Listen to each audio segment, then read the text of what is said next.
কারো যদি মূল্যবান জিনিসপত্র থাকে, সোনাদানা বা এই জাতীয় বিষয় জিনিসগুলো থাকে, আমরা আপনাদের মাধ্যমে বলতে চাই এটা থানায় যদি আপনারা প্রপারলি জমা দিয়ে যান, সেটা আপনাদের সবার জন্য ভালো মঙ্গলজনক হবে।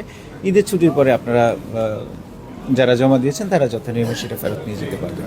ঈদের ছুটিতে মানুষজন বাসা বাড়িতে যান, বাড়িতে ফিরেন, সেক্ষেত্রে শহর অনেকটাই ফাঁকা থাকে, নিরাপত্তা এখানে আপনারা বিশেষ কোনো ব্যবস্থা নিচ্ছেন? অবশ্যই আমরা নগরবাসীকে কিভাবে আশ্বস্ত করবেন? আমরা নগরবাসীর থেকে আশ্বস্ত করতে পাই 24/7 আমাদের কিন্তু মনিটরিং, আমাদের টহল কার্যক্রম এগুলো চলতে থাকবে।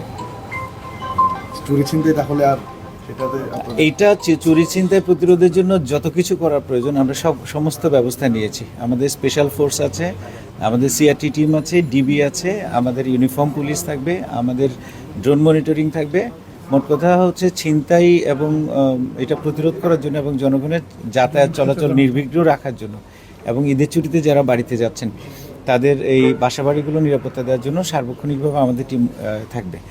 আর আরেকটা বিষয় আমি বিশেষভাবে উল্লেখ করতে চাই, কারো যদি মূল্যবান জিনিসপত্র থাকে, সোনাদানা বা এই জাতীয় বিষয় জিনিসগুলো থাকে, আমরা আপনাদের মাধ্যমে বলতে চাই এটা থানায় যদি আপনারা প্রপারলি জমা দিয়ে যান, সেটা আপনাদের সবার জন্য ভালো মঙ্গলজনক হবে। ঈদের ছুটির পরে আপনারা যারা জমা দিয়েছেন তারা যথানিয়মে সেটা ফেরত নিয়ে যেতে পারবেন।